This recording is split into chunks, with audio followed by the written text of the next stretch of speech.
gadis ini bernama Mia. Dia merupakan siswa SMA yang hidup sederhana di San Francisco bersama ibunya yang seorang single parent. Sepanjang hidupnya selama 15 tahun, Mia belum pernah sekalipun bertemu dengan ayahnya. Tidak seperti teman-temannya yang ingin terlihat menonjol, Mia yang ceroboh dan pemalu lebih memilih menarik diri dari perhatian banyak mata. Karena itulah Mia sering diabaikan dan diremehkan oleh teman-teman sekelasnya. Seperti yang terjadi pada pagi itu ketika Mia akan berpidato di depan kelas, kegugupan seketika melanda dirinya hingga membuat Mia. Look out, she's gonna hurl. Cover the Mia yang baru saja pulang sekolah tiba-tiba kaget saat mendapat kabar dari ibunya kalau neneknya yang sudah lama mengabaikan mereka ingin bertemu dengan Mia. Mengingat neneknya lah yang menjadi penyebab orang tuanya bercerai. Namun demi menghormati ayahnya, Mia berubah pikiran. Keesokan harinya, Mia pergi menemui neneknya yang ternyata menempati sebuah rumah mewah. Ini adalah kali pertama Mia bertemu dengan neneknya. Karena sebelumnya neneknya itu tinggal di sebuah negara yang bernama Genovia. Dan untuk pertemuan yang setelah sekian lama itu, Mia dan neneknya hanya bisa melepas rindu dengan rasa canggung. Untuk mencairkan kecanggungan itu, Mia yang tak bisa basa-basi segera menanyakan maksud dan tujuan sang nenek yang sangat ingin bertemu dengannya. Setelah memberikan Mia kalung turun-temurun dari keluarganya, sang nenek kemudian menceritakan asal-usul keluarga mereka. Rupanya neneknya bukanlah orang sembarangan. Dia adalah Clarice Renaldi, seorang ratu dari Genovia. Lalu ayahnya yang bernama Filipe merupakan seorang putra mahkota. Dan saat tahu kalau ternyata dirinya adalah seorang putri, Mia dengan spontan menyangkalnya. Ia menganggap semua itu hanyalah sebuah lelucon. Namun melihat sang nenek begitu serius, Mia jadi percaya kalau itulah kenyataan dari keluarga besar ayahnya yang merupakan seorang bangsawan. Mia yang sudah kehabisan kata-kata semakin tercengang saat mengetahui kalau dirinya adalah putri yang akan menjadi pewaris tahta dan meneruskan kepemimpinan ayahnya yang telah meninggal. Meski sang nenek berjanji akan membimbingnya dari nol sampai resmi menjadi penerus tahta selanjutnya, Mia yang menolak mati-matian langsung. Amelia! Amelia! Mr. Marvelous?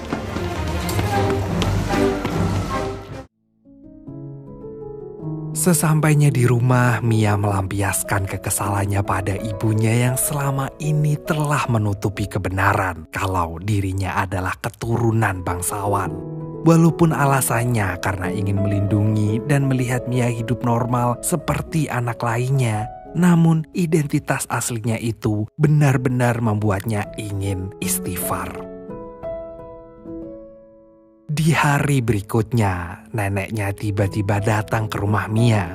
Karena situasi semakin mendesak dan masa depan negaranya bergantung pada Mia, sang nenek tidak bisa lagi menunggu sampai Mia berumur 18 tahun. Ia kemudian berencana akan mengumumkan ke media tentang Mia yang akan menjadi penerusnya. Namun, Mia lagi-lagi menentangnya dengan keras. Lalu di tengah keributan yang tidak ada ujungnya itu, ibunya membuat kesepakatan di antara mereka berdua, di mana sang nenek bisa aja memberikan bimbingan kepada Mia untuk menjadi putri yang selayaknya seiring menunggu Mia memutuskan pilihannya sendiri. Karena bagaimanapun Mia yang masih berumur 15 tahun belum siap mengurus negara. Setelah keduanya setuju, Mia lalu dikenalkan dengan Joe yang merupakan kepala keamanan yang siap melindungi, mengawal, dan mengantar Mia ke sekolah. Sampai Mia resmi dinyatakan sebagai putri Genovia. Mia kemudian berangkat ke sekolah dengan limosin milik neneknya. Ia meminta Joe untuk menjemput sahabatnya yang bernama Lily. Dan betapa takjubnya Lily saat melihat Mia datang dengan mobil yang sangat mewah. Agar rahasianya itu tetap aman, Mia meminta Joe untuk tidak menurunkannya di depan sekolah. Sebelum memulai pelajaran olahraga, teman sekelasnya yang bernama Lana terus mengejek Mia tentang kejadian pidato waktu itu. Mia yang gak mau ribut memilih diam dan langsung pergi. Lalu pada saat pelajaran olahraga dimulai, Mia selalu saja kesulitan untuk menangkap dan melemparkan bola. Ia pun kesulitan menjaga gawang sampai berkali-kali kebobolan. Lalu Josh, cowok yang Mia taksir, datang memberikan bantuan. Kedatangan Josh yang tiba-tiba itu berhasil membuat Mia tersipu malu.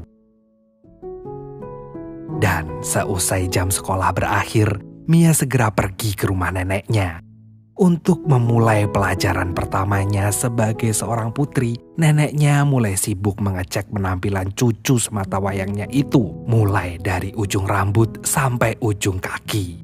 Dan ketika ada yang perlu diperbaiki dari penampilan Mia, sekretaris neneknya dengan sigap mencatatnya.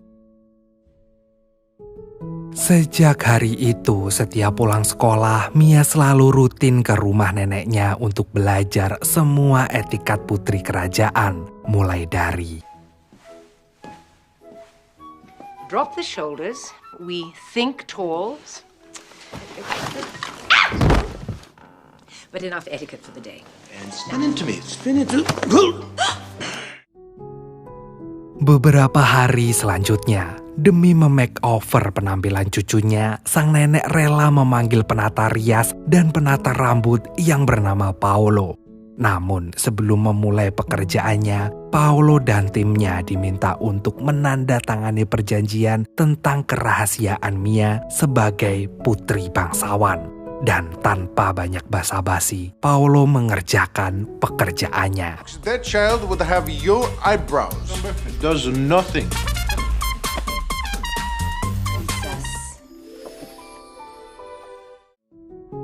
Neneknya seketika terkesan dengan penampilan Mia yang baru.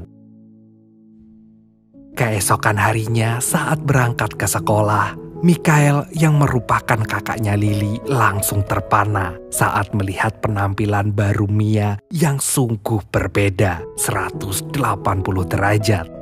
Namun hal itu tidak berlaku dengan Lily.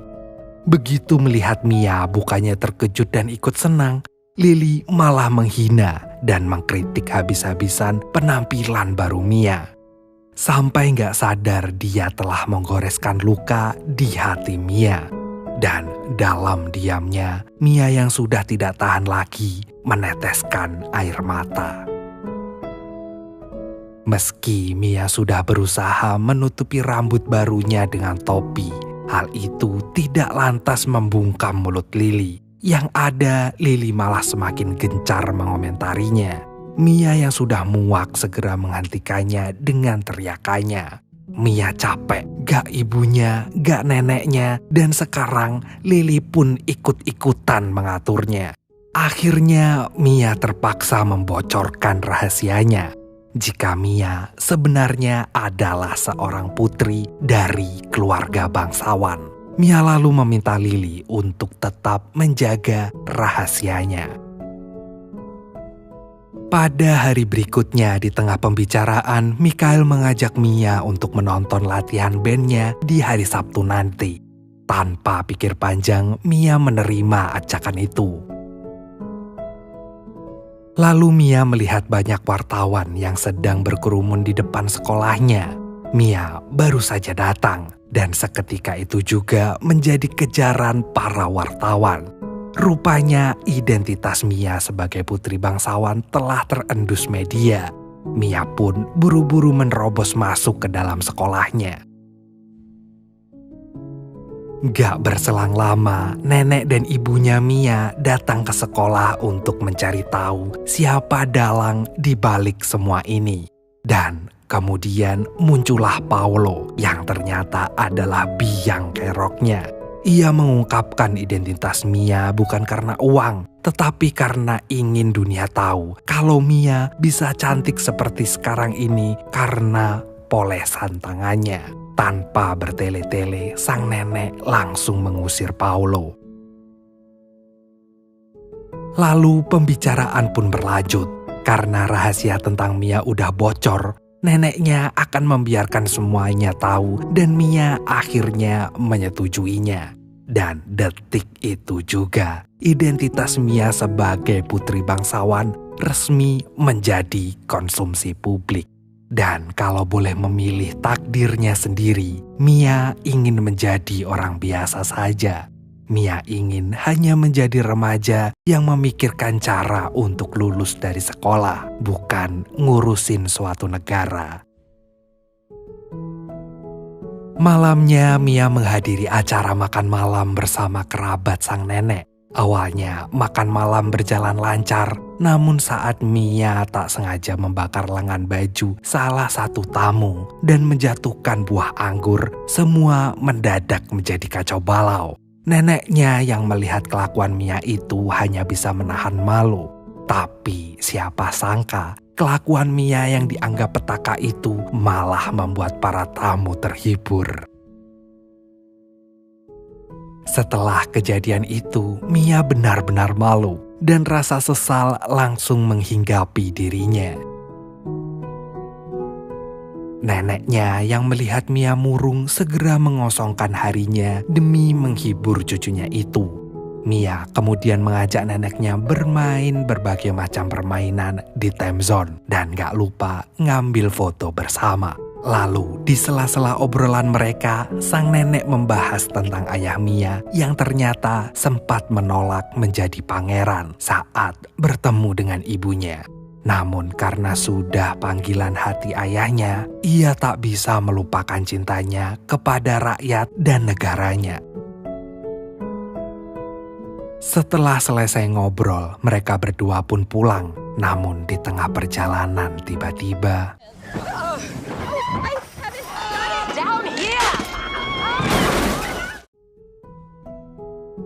Polisi kemudian datang dan supaya Mia dibebaskan dari tilang, neneknya memberikan gelar kehormatan Genovia kepada petugas itu.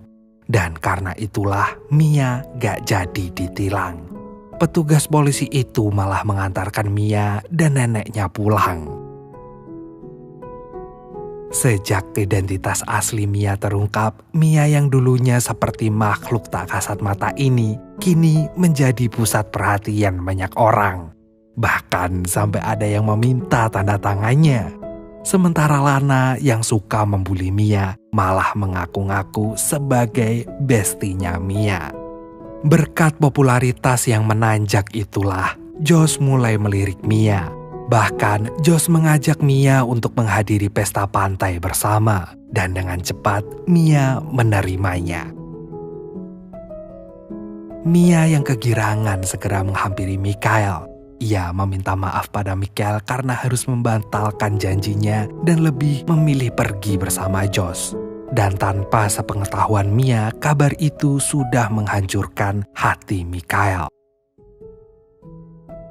Di hari pesta pantai, Mia terlihat senang. Impiannya bersama pujaan hatinya terkabulkan.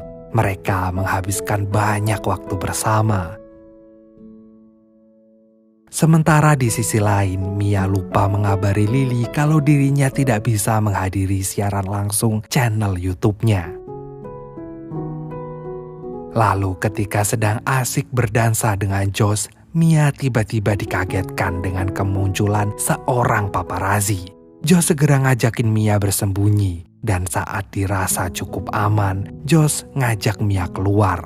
Namun yang terjadi, semua paparazi mengepung mereka, dan Josh melakukan hal yang tak senonoh demi mendongkrak popularitasnya. Tak hanya itu, Lana juga sengaja mempermalukan Mia di depan para paparazi. Mia lalu menangis di dekapan ibunya. Dan atas kejadian itu, nama Mia menjadi trending topik di mana-mana. Bahkan neneknya pun kecewa karena Mia sudah mencoreng nama baik keluarga. Mia lantas meminta maaf pada neneknya dan memutuskan untuk tidak hadir di pesta perayaan tahunan.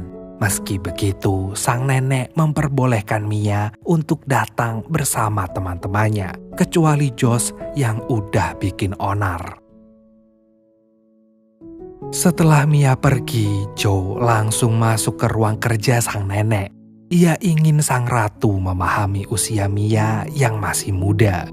Joe merasa banyak orang yang ingin memanfaatkan Mia karena statusnya sebagai keluarga bangsawan. Joe percaya kalau Mia orangnya bisa dipercaya karena sudah mau menerima kritikan dari neneknya.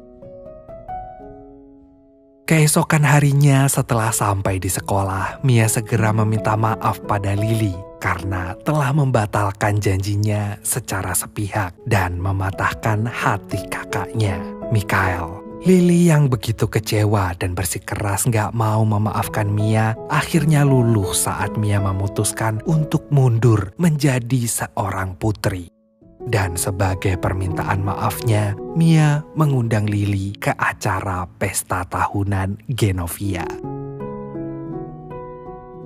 Scene pun berganti saat jam olahraga. Mia yang payah dalam olahraga diberikan kekuatan dari gurunya. Kalau kali ini Mia pasti bisa memukul bolanya dengan benar.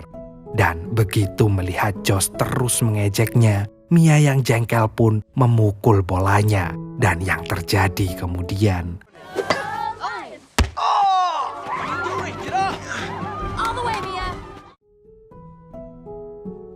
setelah itu Mia menjadi lebih berani melawan orang-orang yang merendahkannya.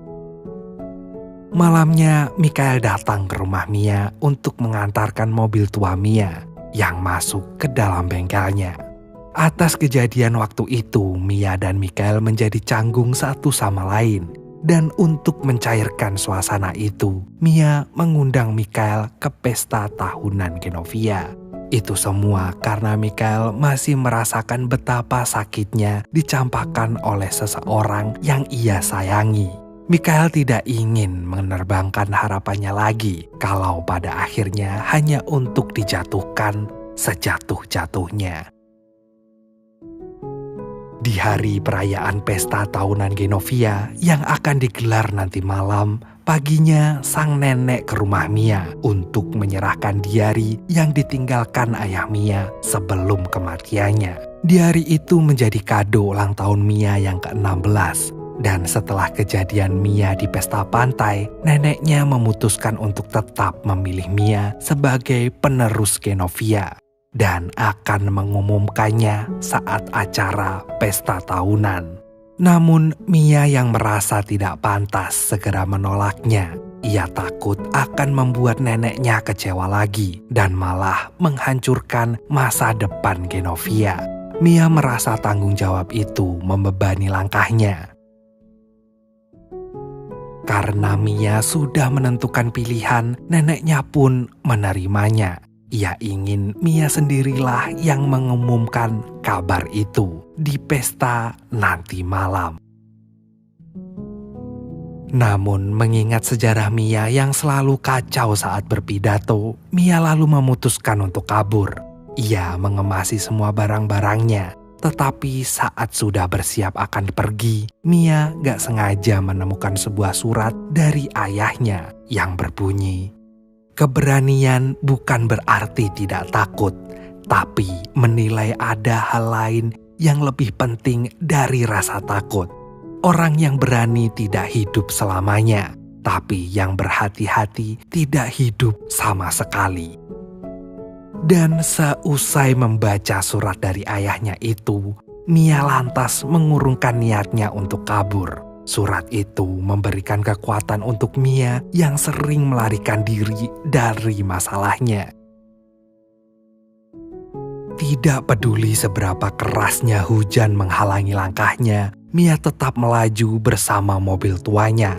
Namun seolah semesta tak berpihak padanya, mobil yang Mia tumpangi itu mogok di tengah jalan. Dan ketika Mia mulai pasrah dan menyerah, Seperti sebuah keajaiban, Josh datang menyelamatkannya. Sementara di tempat lain, neneknya memutuskan angkat bicara untuk mengumumkan penolakan Mia sebagai putri bangsawan. Namun saat pidato baru saja dimulai, Mia muncul dengan kondisi yang sangat cukup berantakan. Semua tubuhnya basah kuyup. Dan di situ Mia langsung memulai pidatonya. Dan seperti biasanya, Mia tiba-tiba saja gagap. Tapi berkat mengingat kata-kata ayahnya, Mia jadi mampu mengalahkan ketakutannya. Princess of Genovia. Dan setelah dinobatkan sebagai putri baru Genovia, Mia lalu tampil mempesona dengan gaun dan mahkotanya. Ketika pesta dansa dimulai, Mia gelisah mencari seseorang yang selama ini ia nanti-nantikan. Dan muncullah